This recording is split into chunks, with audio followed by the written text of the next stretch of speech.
The letter arrived on a Tuesday. Not in the mail, nothing so ordinary. It appeared on the kitchen counter while I was eating cereal, my mother standing over the sink with her back to me, shoulders tense in a way that made my stomach drop. "Open it," she said without turning around. The envelope was thick, cream-colored, and expensive. My name was written across the front in elegant calligraphy, Cameron Westfield. Except the handwriting made the C look almost like an E, and for a moment, I couldn't quite read my own name. I tore it open. "Congratulations! You have been selected for the Ashford Academy Scholarship Program. Full tuition, room and board, effective immediately." Immediately? I looked up. "Mom, school doesn't start for 3 months. There's a summer preparatory program." Her voice was flat, rehearsed. "You're going." I should have been thrilled. Ashford Academy was one of those schools you see in movies, stone buildings covered in ivy, students who go on to run countries. We'd been struggling since Dad left 2 years ago, living in a cramped apartment that smelled like the Chinese restaurant downstairs. This was a golden ticket. But something in Mom's tone made my skin crawl. "What kind of preparatory program?" She finally turned around, and I saw that she'd been crying. "The kind that's going to save your life, Cameron." I'd been suspended. Again. This time for malicious disruption of school property, which was the principal's fancy way of saying I'd hacked into the school's PA system and played a remix of our vice principal's motivational speeches set to circus music. It was objectively hilarious. Even the teachers were trying not to laugh. My older sister Natalie didn't think it was funny. "You're 17, Cam," she'd said, sitting across from me at our scratched kitchen table.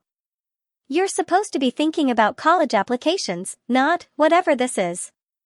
She gestured vaguely at me, at the suspension letter, at my entire existence.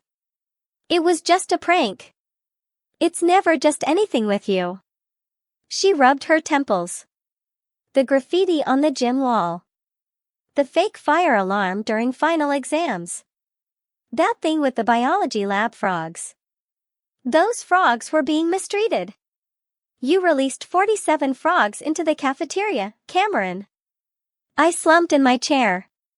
Natalie was perfect, honor student, youth volunteer coordinator, actual human being whom people liked and respected. Meanwhile, I was the family disaster the kid teachers talked about in hushed, worried tones during parent conferences. Mom worked double shifts at the hospital just to keep us afloat. Every time I screwed up, I could see her aging another year. I didn't mean to be difficult. I just couldn't seem to stop. Mom drove me herself 6 hours north to where the trees grew taller and the air tasted different. Ashford Academy sat on a sprawling estate that looked like it had been transplanted from a Gothic novel, all dark wood and arched windows and gardens that seemed to whisper secrets. "You'll be staying in the East Wing during the summer program," Mom said as we pulled up to the main building. Her knuckles were white on the steering wheel. "Cameron, I need you to promise me something." "What?" "Just trust the process. Even when it feels wrong. Even when you don't understand. Can you do that?" I stared at her. "Mom, you're scaring me." She reached over and cupped my face with one hand, her eyes searching mine with an intensity that made my chest tight. "I love you so much. You know that, right? Everything I've done, everything I'm about to do, it's because I love you." "What are you talking about?" But she was already getting out of the car, already helping me unload my duffel bag, already saying goodbye with tears streaming down her face like I was going off to war instead of summer school. The East Wing was empty except for one other student. I found them in what was supposed to be my room, a beautiful space with tall windows and a 4-poster bed that belonged in a magazine spread. They were standing at the window, silhouetted against the afternoon light, and when they turned around, I nearly dropped my bag. "You must be Cameron," they said. "I'm Alex."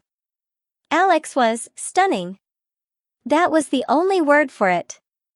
Androgynous in a way that made you look twice, features that could shift between masculine and feminine depending on the angle of the light.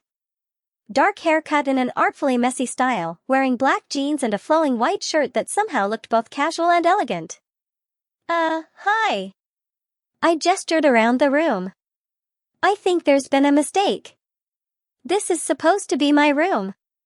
I know. Alex smiled, and something about it made my pulse quicken. We're roommates. Didn't they tell you? No, they definitely didn't. Welcome to the Ashford Summer Intensive, a voice said from the doorway. A woman stood there, mid-50s, wearing a tailored suit and an expression that suggested she'd seen everything and judged most of it. I'm Dr. Patricia Ashford, headmistress. Cameron, Alex, I'm glad you're both settling in. Dr. Ashford, I said carefully, there's been some confusion. I'm a guy. I can't room with, I gestured at Alex, suddenly unsure which pronoun to use. I'm aware of who you are, Mr. Westfield. Her smile was thin, knowing. And I'm aware of why you're here. The rooming arrangement is intentional. Now, if you'll both join me in my office, we have a great deal to discuss. Dr. Ashford's office was lined with portraits, dozens of students spanning decades, all wearing the same burgundy and gold uniform, all smiling with the same odd intensity. Ashford Academy, Dr. Ashford began, settling into her leather chair, has a very specific mission. We don't simply educate students. We transform them. Alex sat beside me, perfectly composed. I noticed they weren't surprised by any of this. Okay, I said slowly. Transform them how? Everyone who comes through our summer program arrives with a problem. A behavioral issue they can't seem to solve. An identity they can't quite inhabit. A life that isn't working. She leaned forward. We offer them a chance to become someone new. My mouth went dry. What does that mean? It means, Cameron, that your mother didn't send you here to prepare for regular school. She sent you here because she's desperate. Because you've been expelled from 3 schools, suspended from 4 others, and you're 17 years old with a record that suggests you're heading nowhere good. She pulled out a folder, thick, damning, filled with every stupid thing I'd ever done. She sent you here, Dr. Ashford continued, to participate in the Chrysalis program. And she signed the papers giving us full authority to proceed. Ice flooded my veins. Proceed with what? Alex finally spoke, their voice gentle. Cameron, how much do you know about your mother's financial situation? About the scholarship? There is no scholarship, is there? No, Dr. Ashford said. There's a program. One your mother agreed to fund with money she doesn't have. By taking a loan she'll be paying off for the next decade, because she believes it's the only way to save you. I stood up so fast my chair fell backward. Save me from what? From yourself, Alex said quietly. That's why I'm here too. That's why we're all here. I looked between them, my heart hammering. What the hell is the Chrysalis program? Dr. Ashford stood, walked to the window, and gazed out at the manicured gardens below. Tell me, Cameron, have you ever wondered what it would be like to be someone else entirely? To shed your skin and emerge as something new? That's not an answer. For the next 12 weeks, she turned back to face me, you will learn to inhabit a different identity. A different way of moving through the world. A different way of being seen. Her eyes traveled over me, assessing. And when you leave here, you will understand something essential about yourself that you've been running from your entire life. Which is? That, she smiled, is what we're going to discover together. Alex touched my arm gently. Cameron, it's not what you think. Or maybe it is. But it's also more than that. So much more. I pulled away, backing toward the door. This is insane. I'm calling my mom. Your mother's phone has been disconnected, Dr. Ashford said calmly. She's traveling for work. You won't be able to reach her until she reaches out to you, which won't be for several weeks. Everything has been arranged. You can't keep me here. We're not keeping you anywhere, Mr. Westfield. You're free to leave. She gestured toward the door. But if you do, the scholarship, the fictional one your mother told everyone about, becomes a very real debt. One she can't pay. One that will destroy what's left of your family's life. I stood frozen, trapped by the weight of what she was saying. Or, Dr. Ashford continued, you can stay. You can participate. And at the end of 12 weeks, you'll leave here with everything your mother was promised, a clean record, a fresh start, and a full scholarship to any university of your choosing. In exchange for what? Alex stood up, moved closer to me. In the fading afternoon light, I could see they were wearing makeup, subtle, expertly applied. Their nails were painted a dark, almost black color. In exchange for 12 weeks of absolute honesty, Alex said. About who you are. About who you could be. About all the versions of yourself you've been too afraid to explore. I looked at Alex, really looked, and suddenly understood something that made my knees weak. You didn't start the summer looking like that, did you? Alex's smile was sad, beautiful, and utterly genuine. No, they said softly. 3 weeks ago, everyone called me Alexander. I wore cargo shorts and band t-shirts and hated every minute of my own existence. And now? Now, Alex said, I'm discovering that I might have always been Alex. I just needed permission to find out. Dr. Ashford's voice cut through the moment. Cameron Westfield, I'm going to ask you a question, and I want you to answer honestly. When you look in the mirror, do you like what you see? I wanted to say yes. I wanted to lie. But something about this room, about Alex's eyes on mine, about the weight of everything that had led me here, made me tell the truth. No, I whispered. I've never liked what I see. Then let's find out, Dr. Ashford said, who you were meant to be. That night, alone in the room I now shared with Alex, I stood in front of the full-length mirror and tried to see what they saw. What Dr. Ashford saw. What apparently my mother saw when she decided to send me here. All I saw was Cameron, angry, lost, 17 and drowning. But then Alex appeared in the mirror behind me, holding something in their hands. Want to play a game? They asked. What kind of game? They held up a wig, long, dark, expensive looking. It's called What If.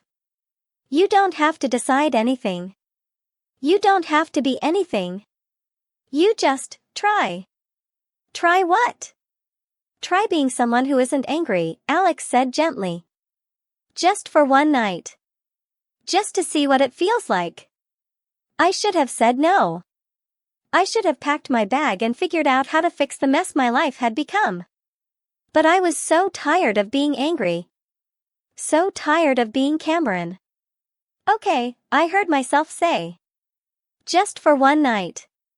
Alex smiled, and something in my chest cracked open, something that had been locked tight for 17 years. Just for one night, they agreed. And as they moved closer with the wig, with possibilities I couldn't even name yet, I realized with absolute clarity. This was not going to be just one night. This was going to change everything. The wig felt like a betrayal. Not because it was uncomfortable, though it was, at first, strange and foreign against my scalp. But because the moment Alex settled it onto my head, adjusted the hairline, and stepped back with that knowing smile, I felt something I hadn't expected. Relief. Look up, Alex said softly. I'd been staring at my hands, at the floor, at anything except the mirror. But slowly, I raised my eyes. The person staring back at me had my face, my nose, my eyes, my mouth, but everything was softer somehow. The long dark hair framed features I'd never really noticed before. High cheekbones. A delicate jawline. Eyes that seemed larger, more expressive. That's not me, I whispered. Isn't it? Alex moved beside me in the mirror, their reflection and mine side by side. Or is it just a version of you that you've never let yourself see? This is crazy. Is it crazier than hacking into school systems? Than releasing frogs into cafeterias? Than spending 17 years trying to be someone you're not? Alex's voice was gentle but firm. Cameron, I've been where you are. 3 weeks ago, I was exactly where you are. I turned to face them, away from the mirror. And now? Now I'm starting to understand why I was so angry all the time. Alex sat on their bed, tucking their legs underneath them in a movement that seemed completely natural. I was angry because everyone kept telling me who I was supposed to be, and none of it felt right. The clothes felt wrong. The expectations felt wrong. My own name felt wrong. So you're saying I couldn't even finish the sentence. I'm not saying anything about you. Only you can figure out what's true for you. Alex picked at a thread on their bedspread. But I'm saying that maybe, just maybe, all that anger, all that rebellion, all those pranks and suspensions, maybe it was never about being bad. Maybe it was about being trapped. I woke up to sunlight streaming through gauze curtains and the sound of birdsong that seemed artificially cheerful. For a moment, I forgot where I was. Then I saw the wig on the dresser, and everything came flooding back. Alex was already awake, sitting at the vanity in a silk robe, applying makeup with the precision of a painter.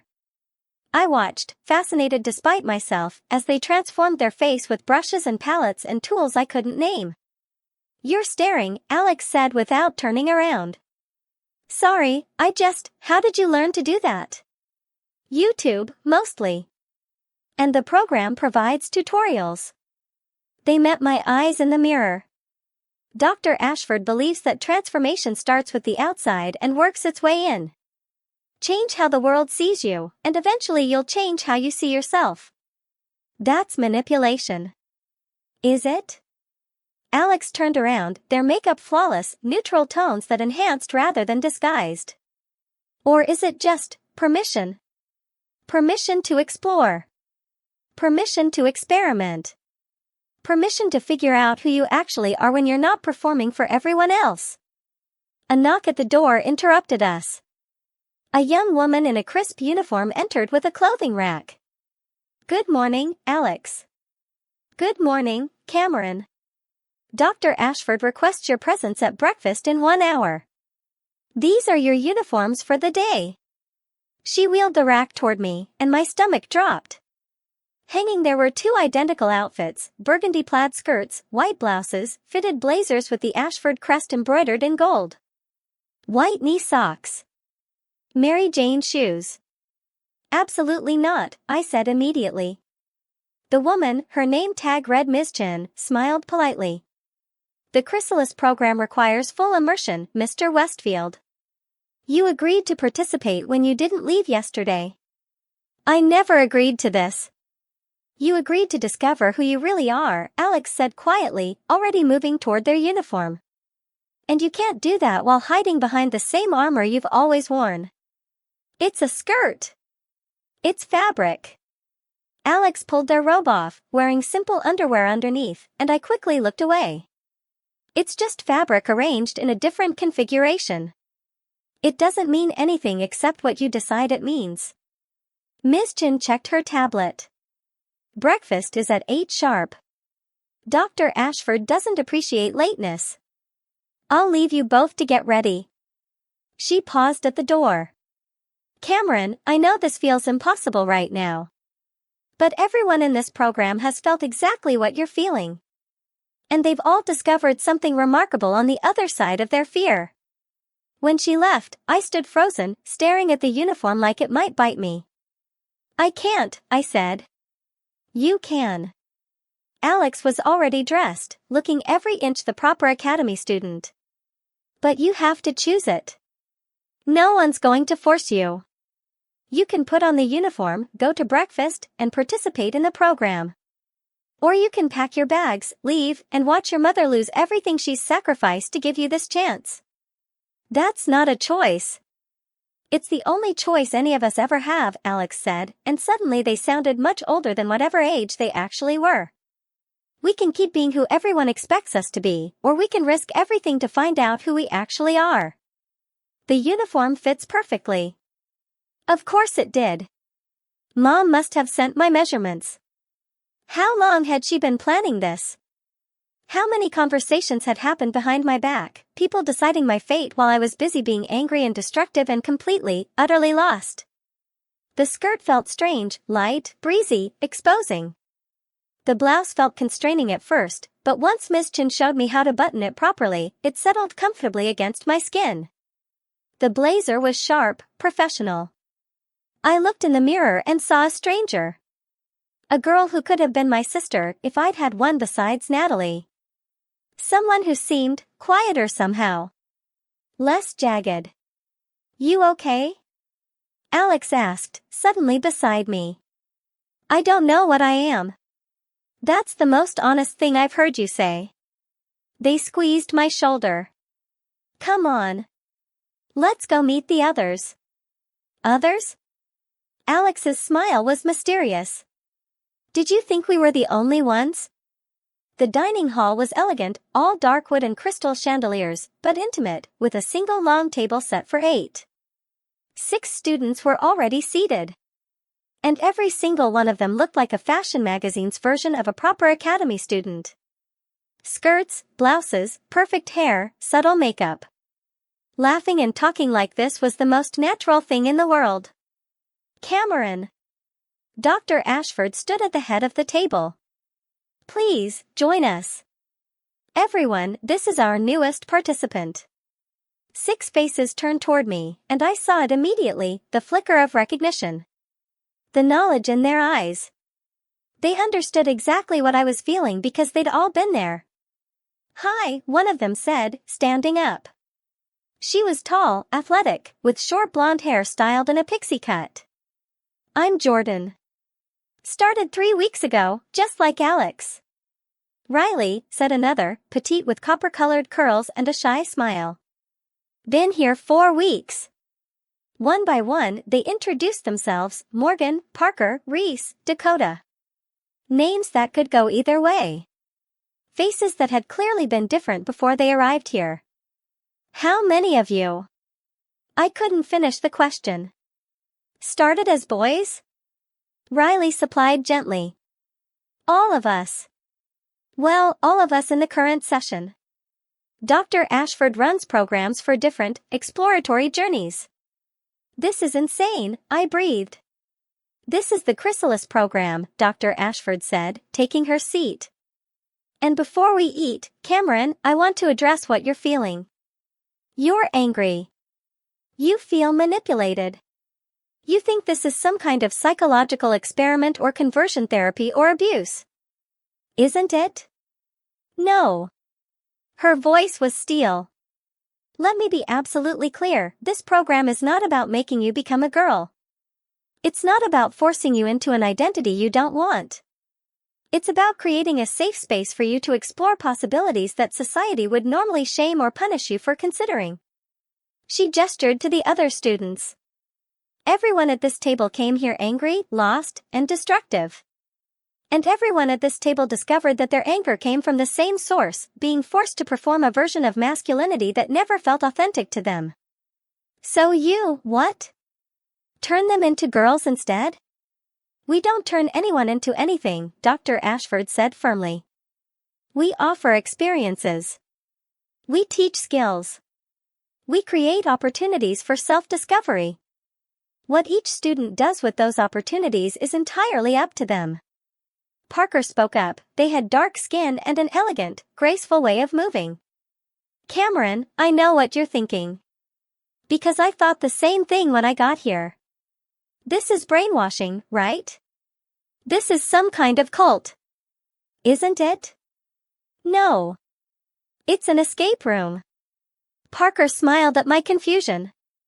"Think about it. Society locks us into these tiny boxes labeled boy and girl and tells us those are the only options. And if you don't fit perfectly into your assigned box, you spend your whole life smashing against the walls, trying to break free.